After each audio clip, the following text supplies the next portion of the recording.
ETF index mutual funds నేర్చుకుని stock మార్కెట్లో రాణించాలనుకుంటున్నారా? వెంటనే ఈ నెంబర్కి కాల్ చేయండి.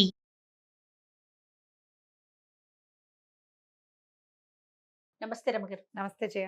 ప్రవరుడి భార్య కథ చెప్తున్నా. ఎస్ ప్రవరుడి భార్య చాలా అందగత్తెని చాకలి దాని వల్ల విని రాజుగారు చూద్దాం అనుకున్నాడు. మనసు కాకపోతే పడ్డాడా? మీ ఆవిడ చూపించు అంటే బాగోదు. కాదు రమ్మగారు, మనసు బాగుంది అనగానే కాదా? మామూలుగా చూద్దాం అనుకున్నాడు. అయితే ఏమైంది, ఎలా పిలుస్తాం, ఎలా చూపించమని అడుగుతాం. అందుకని బాగా ఆలోచించి ఇవాళ భోజనానికి రండి మా ఇంటికి అని రాజుగారు ప్రవరుణ్ణి పిలిచాడు. ప్రవరుణ్ణి తనతో పాటు సహపంక్తి భోజనాన్ని కూర్చోబెట్టుకుని రాణిగారితో వడ్డం చేయించాడు. ఇప్పుడు రాణిగారే వడ్డం చేసినప్పుడు రేపొద్దున మనం కూడా భోజనాన్ని పిలిస్తే మన ఆవిడే వడ్డించాలి. అర్థం కాలే. మీ ఇంటికి భోజనానికి ఎప్పుడు పిలుస్తున్నావు నన్ను అని హింట్గా అడిగాడు. అడిగేసరికి తనకి తెలియలా ఏం చెయ్యాలో. పెళ్ళన్నా చేసుకోలేదా, పిల్లెవరో ఏదో వచ్చేసింది మన వెనకాల. ఇది అవివాహిత అమ్మాయిని, పరస్త్రీని ఎట్లా భోజనం వంట చెయ్యని ఎట్లా చెప్తాము అని ఈయన ఆలోచించుకుంటూ కూర్చున్నాడు. ఇంటికి వెళ్ళాక ఇక్కడికి రాజుగారింటికి తీసుకొచ్చాడు. మరి లేదు, తను ఒక్కడే వచ్చాడు భోజనానికి. ఇప్పుడు రాజేమో రాణితో వడ్డింపించాడు.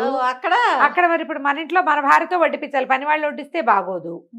అందరు బోళ్ళంతా పరిచారికా జనం ఉండి రాణిగారి స్వయంగా వడ్డించినప్పుడు ఇంటికైనా ఇల్లాలు వడ్డించొద్దు ఆలోచిస్తున్నాడు. సరే ఆ పూట భోజనానికి రాత్రి ఏమిటి ఇతనికి, ఆ అమ్మాయికి ఏమనిపించింది, ఇతను ఏదో నా విషయమే మొహమాట పడుతున్నాడు ఏదో అడగడానికి అనుకుని ముసలమ్మతో ఏం చెప్పిందంటే, ఏం కావాలంటే అది చెప్పమనవ్వా, తను అడిగితే చెయ్యని వాళ్ళు ఎవరిక్కడ, విషయం చెప్పమను, భోజనానికి రమ్మను అని పిలిచింది. ఓ గదిలోనే ఆయన అటు ఈవిడిటు కూర్చుని తినేవాళ్ళు.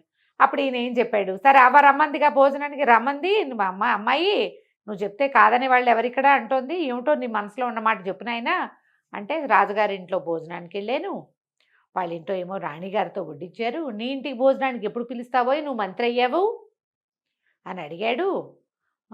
ఎట్లా పిలవాలా అని భయంగా ఉంది అంటే, అందులో వెంటనే ఈ అమ్మాయి ఏముంది ఆ పక్కన అన్నం తింటూ, రాజకుమారి కాంచన్వల్లి, ఏముంది ఇందులో, నాకైనా వంటరాందాన్ని కాను, నేను అన్ని శాస్త్రాలతో పాటు పాకశాస్త్రము నేర్చుకున్నా, వడ్డన చేయటం వచ్చు, రమ్మను, నువ్వు ఏ రోజు భోజనాన్ని పిలిస్తే ఆ రోజున కూర్చోబెట్టి నన్ను భోజనం పెట్టట్లేదు, నాకు సంపాదించి నన్ను పోషిస్తున్న మనిషి ఆయన అవుననుకుంటే నేను కాదని ఎందుకంటాను, పిలవమను ఏ రోజుకి భోజనాన్ని పిలుస్తానంటే ఆ రోజు కానీ తను సంతోషించాడు. రాజుగారి గోల ఏమిటి, ఇవాళ మంత్రి అయ్యాడు కానీ ప్రవరుడు సామాన్యుడు. అతను ఏ స్థితిలో ఈ ఊళ్ళో హేలాపురి నగరంలోకి వచ్చాడో వర్తకులు చాలామంది చెప్పారు, బహుపేదగా వచ్చాడు, మా అందరికీ మంచి చేసి ఆయన పెద్దవాడయ్యాడు అని. అంత పేదవాడికి ఇంత బ్యూటిఫుల్ వైఫ్ ఎలా ఉండొచ్చు అనుకో, రాజుకు అలా అనిపించింది.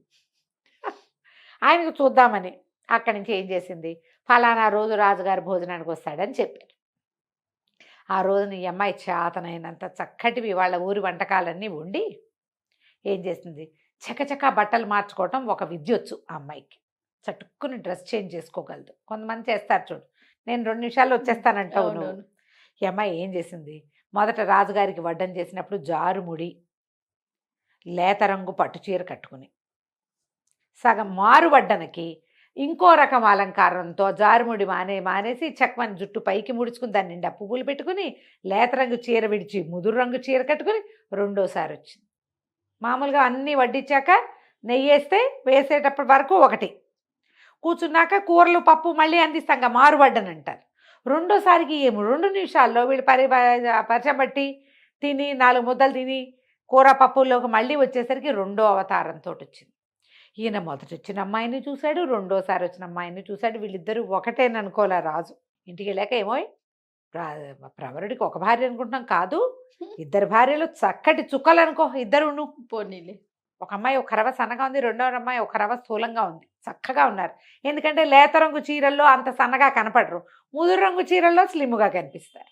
ఆశ్చర్యపోయింది. అవునా అంది రాణిగారు. ఆవిడకు కూడా ఆ అందగత్తి ఏమిటో చూద్దామనిపించింది. రాజుగారు రకరకాల సౌందర్యవతలను చూసేవాడు. ప్రవరుడి భార్య చూడచక్కని చుక్క, 2 చుక్కలు అని చెప్తే 2 చుక్కల్ని చూడొద్దు మనం. అందుకని ఏమండి వచ్చే చంద్రోదయానికి పౌర్ణమికి మనం సముద్ర స్నానానికి వెళ్తాం కదా, సరిగంగ స్నానాలు చేస్తారు, కొంగులు కట్టుకుని సరిగంగ స్నానం చేస్తారు. సరిగంగ స్నానాలు వినుంటావు కదా నువ్వు. ఆ సరిగంగ స్నానం అంటే ఏంటంటే, 2 భార్యాభర్త ఇద్దరు కొంగులు ముడివేసుకుని ఒకేసారి మునుగుతారు. వాళ్ళు కూడా మనతో పాటు సరిగంగ స్నానాలు చేస్తారు, రమ్మనండి. రాజుగారు చెప్పారు, రాణిగారు ఇలా ముచ్చట పడుతుందా, మీ ఆవిళ్ళ ఇద్దరిని తీసుకురానగా నేను బిక్క చచ్చిపోయాడు. ఇప్పుడు ఏమిటి వంట చేసి వడ్డం చేయమంటే చేసిద్ది, కానీ నాతో పాటు కొంగులు కట్టుకుని సరిగ్గా స్నానాలు చేయంటే అది పైగా ఇద్దరు. ఒక్కరికే లేదు ఇక్కడ. అక్కడి నుంచి రాత్రి మళ్ళీ బికమం వేసుకుని కూర్చున్నాడు. నాకు అన్నం వద్దవా, ఆకలేయటం లేదన్నాడు. అనేసరికల్లా అమ్మాయి ఏమంది, ఈ అభోజనాలు ఏమిటి పూట పూట, ఏమిటో చెప్పాను మనసులో ఉన్న మాట, వంట చేసి వడ్డించిన దాన్ని తతిమావి చేయను, అవి కూడా చేస్తా, అదేమిటో చెప్పమని. అనేసరికల్లా ఇతను ఏం చెప్పాడు, ఈ విషయం అంతా చెప్పుకొచ్చాడు. రేపు అర్ధోదయం అవుతుంది, చంద్రోదయం, అప్పుడేమో సరిగ్గా స్నానాలట, రాజుగారు రాణిగారు వెళ్తారట, అమ్మాయిని కూడా తీసుకురమ్మని, అమ్మాయిలు ఇద్దరిని తీసుకురమ్మంటున్నారు. ఒక అమ్మాయి అనుకుంటే ఇద్దరు అమ్మాయిలు అయింది. ఏం చేయాలంటే ఈవిడంతా అంతే కదా, వంట చేసిన దాన్ని చేయనా, చేస్తాను, ఏం పర్వాలేదు, రమ్మను, అలాగే వెళ్దాం. అయితే నేను చెప్పినట్టు చెయ్యాలి. ఏం చెయ్యాలి, 7 పల్లకీలు, 7 వారాల నగలు ఏర్పాటు చేయమను అని చెప్పి. సరే, ఆ రోజు ఏమైంది, ఇంకా ఏం చెప్పిందంటే ఒక 7 గడపలున్న గుడారం వేయించమను. గుడారం 7 పక్కల నుంచి రావాలి దానికి. సరే, ఈయన ఏం చేశాడు, 7 గడపలున్న పెద్ద గుడారం వేయించాడు. 7 మేనాలు పురమాయించాడు. మంత్రి కదా, ఈ అమ్మాయి కాంచన వల్లే ఒక మేనాలో ఎక్కింది. తతిమా మేనాల్లో మనుషులు లేరేం లేవు, నగలు బట్టలు మాత్రమే ఉన్నాయి. 7 వారాల నగలు, ఒక్కొక్క వారం నగ, ఒక్కొక్క వారం వస్త్రం, ఒక్కొక్క పల్లకీలో పెట్టారు. ముసలమ్మ కూడా వచ్చింది. ఈ పల్లకీలన్నీ ఆ 7 గడపలున్న దాంట్లోకి వెళ్ళినాయి, గుడారంలోకి వెళ్ళినాయి. రాజుగారు వాళ్ళు ఆశ్చర్యపోయారు, ఏమిటి ఇంత పెద్ద గుడారం వేయించుకున్నాడు ఇతను అని. అక్కడి నుంచి అమ్మాయి ఏం చేసింది, ఒక్కొక్క రకం వస్త్రము ధరించి, ఒక్కో రంగు ఒక్కో రకం నగలు ధరించి, ప్రతిసారి ప్రవరుడితో కొంగులు కట్టుకుని సముద్రంలో మునిగింది. 7 భార్యలు ప్రవరుడికి అనుకున్నారు వాళ్ళు. ఆ వచ్చిన అమ్మాయి బుద్ధికి మొహంలో మొహం పెట్టి చూడడం క్యాజువల్గా వచ్చింది. రంగులు వేరు, నగలు వేరు. రాణిగారికి అర్థం కాల. చంద్రోదయం అంటే చీకటి పడ్డాక కదా. కానీ 7 అమ్మాయిలు, 7 భార్యలు. ఓహో అనుకుంది ఆవిడ, అదృష్టవంతుడు, 7 భార్యలతో కాపురమా, ఆహాహా అనుకున్నారు. సరిగ్గా స్నానాలు అయిపోయినాయి, ఇంటికి వచ్చేసారు. రాణిగారు ఏం చేసింది, 7 వస్త్రాలు, నగలు పంపించింది. 7 యువరాణులకి, 7 మంత్రి గారి భార్యలకి బహుమానాలు పంపింది. పని వాళ్ళంతా పుచ్చుకొచ్చారు, దాసీలు పుచ్చుకొస్తే ఈ అమ్మాయి ఏం చేసింది, అవ్వకి చెప్పింది, ఒక ఐడియా చెప్పింది. అవ్వ వచ్చి వీళ్ళకి చెప్పింది, అమ్మ వాళ్ళు 7 కాదు 8 మంది, శ్రీకృష్ణుడు అష్టభార్యలాగా ఒకళ్ళ చోట ఒకళ్ళు ఉన్న చోటకి ఒకళ్ళు రారు, ఒకళ్ళతో ఒకళ్ళు మాట్లాడుకోరు. 8 మంది భార్యలమ్మ ప్రవరుడికి, శ్రీకృష్ణులాగా అష్టభార్యలు ఉన్నారంటే దాసీలు పరిగెత్తుకుంటూ పోయి ఇంకో భార్య ఉందిటండి, ఆవిడ కూడా ఒక బహుమతి ఇవ్వండి అని మొత్తం బహుమతులు పుచ్చుకొచ్చారు.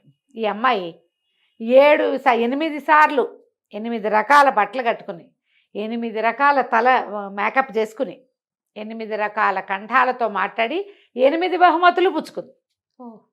రాణిగారు ఎంత ఆశ్చర్యపోయిందో, ఇంతంత అందగత్తెలట దొరికారు ఇతనికి. చాలా ఆశ్చర్యపోయింది. ఈయన ప్రభ మామూలుగా లేదు రాజ్యంలో. ఆనాటి రాత్రి ప్రవరుడు భోజనం చేస్తుంటే ఆ అమ్మాయి భోజనం చేయకుండా ఏం చేస్తుంది, రోజు వడ్డించేదానికంటే ఎక్కువ వడ్డింపిస్తే అమ్మ అవ్వ ఇంతంత పెట్టేస్తున్నావేమిటి అంటే, పక్కన కూర్చునేమంటే, ఆయన మిగిలిస్తే తినేందుకు ఉన్నారులే అని చెప్పవ్వా. మగవాళ్ళు మిగిలిస్తే తినేవాళ్ళు ఎవరు, భార్యలే అనేసరికి తనకు ఆశ్చర్యం వేసింది. కంచంలో అన్ని వస్తువులు వదిలిపెట్టాడు, అన్నీ తిన్నాడు. సగం తను తినగలిగినంత మిగిలింది వదిలిపెట్టాడు. ఆ అమ్మాయి భోజనం చేశాక తమలపాకులు పుచ్చుకొచ్చింది. ఈ తమలపాకులు ఎవరిస్తారంటే భార్యలే ఇచ్చేవాళ్ళు ఆ కాలంలో.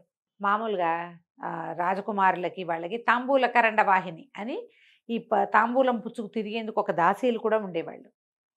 మనం అప్పుడెప్పుడో కాశీ మజిలీలో చంద్రాపేట చరిత్ర చెప్పాం కదా, అందులో కనపడుతుంది.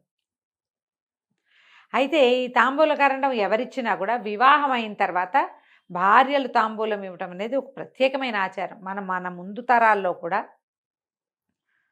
ప్రత్యేకంగా కొన్ని కమ్యూనిటీస్లో అయితే తాంబూలం వేసుకుని తీరాలి. గృహస్థు తాంబూలం వేసుకోవాలి, ముత్తైదువు తాంబూలం వేసుకుని తీరాలి. వీళ్ళకి ఆరోగ్యాలు పాడవుతాయనో ఏదో అనుకుంటా జయ, అది అలవాటు చేసేవాళ్ళు. ఎందుకంటే ఈ ప్రవాళ భస్మము, ముక్తాభస్మము వేసుకునేవాళ్ళు.